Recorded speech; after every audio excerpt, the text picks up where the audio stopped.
It began with the sound of footsteps fading into the humid streets of Buenos Aires.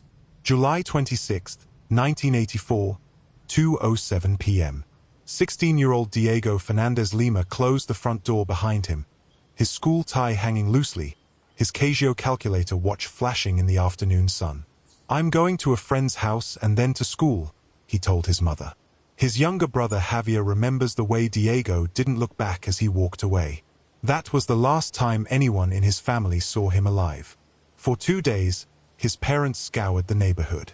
They checked soccer fields, schoolyards, the motorcycle shop where Diego liked to hang around. On July 28, 1984, they went to the police. The desk sergeant barely glanced at them. He probably ran off with a girlfriend. "He'll be back," they were told. But Diego didn't come back. Weeks turned into months. His father left home each morning not for work, but to search, knocking on doors, asking strangers, following rumors. That search ended in tragedy when he was killed in an accident, still chasing a lead about his son. His mother, now 87, kept Diego's room exactly as he left it.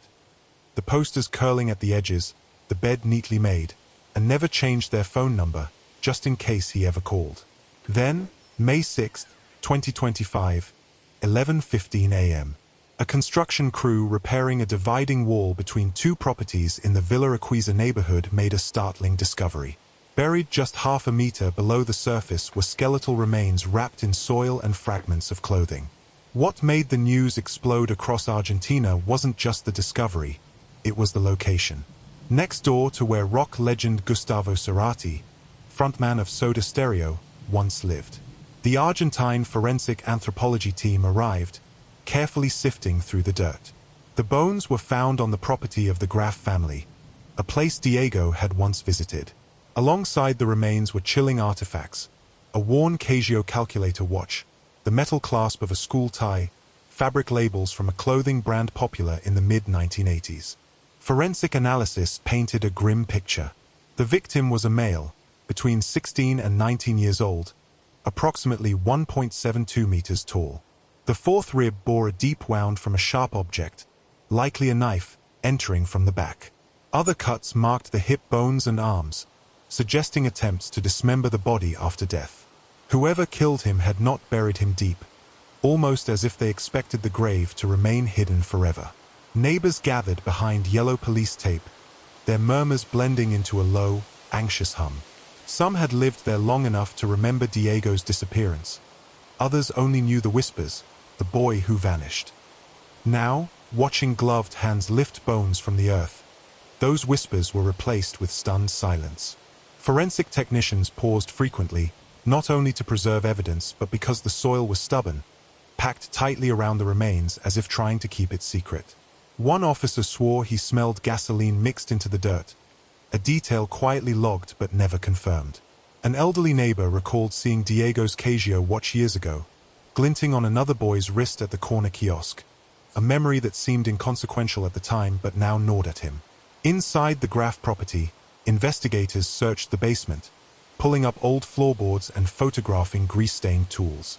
They found nothing overtly incriminating, but several items, a rusted pocket knife, a leather belt with a broken buckle, and a faded photograph of teenage boys leaning against motorcycles, were bagged as potential evidence.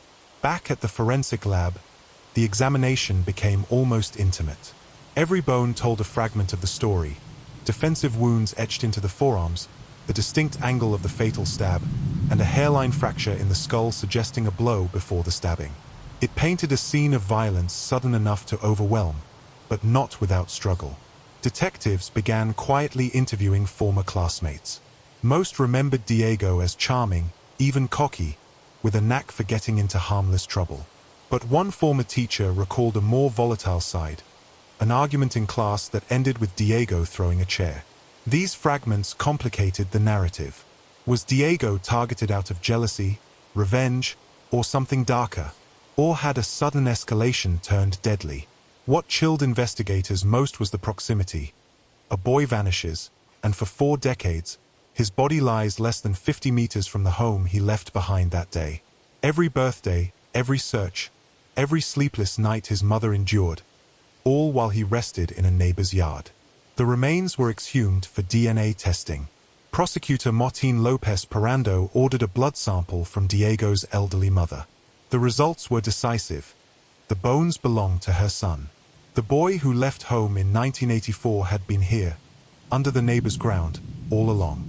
The Graf family home, still owned by them, is where suspicion turned.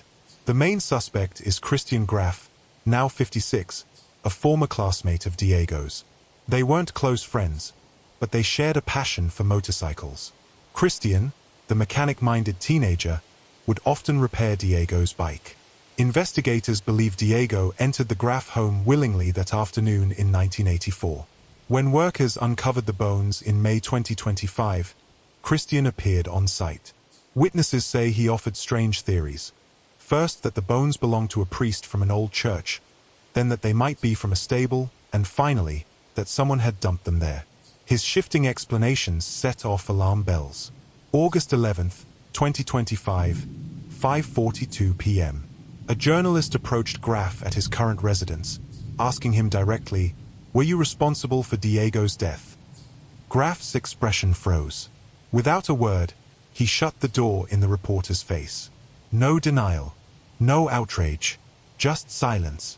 The following day, a reporter contacted one of his sons.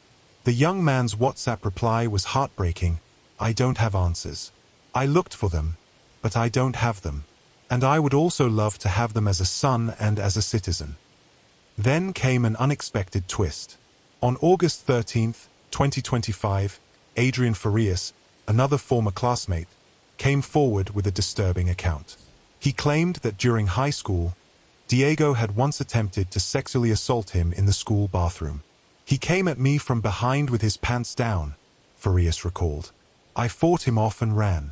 I never told anyone. You couldn't back then." Farias insisted he had never seen Graf bully anyone, painting a more complex and morally ambiguous picture of the victim. Still, none of this changes the fact. Diego was murdered, buried shallowly in a neighbor's yard, and hidden for 41 years. And the legal reality is grim. In Argentina, the statute of limitations for homicide is 20 years if no prosecution begins. Even if Graf were proven guilty, he could never be tried for the crime. Now, the case rests in a strange limbo, the truth hovering just out of reach, trapped between forensic evidence and legal boundaries. Diego's mother, frail but resolute, still speaks to her son's photograph every night. The room stays untouched. The phone line stays open. Somewhere in Buenos Aires, the person who took Diego's life walks free, shielded not by innocence, but by time. Here at Crimes Uncoded, we're not just telling crime stories. We're breaking down the legal codes that define them. Make sure to subscribe, because next up, the perfect murder and the law that couldn't touch it.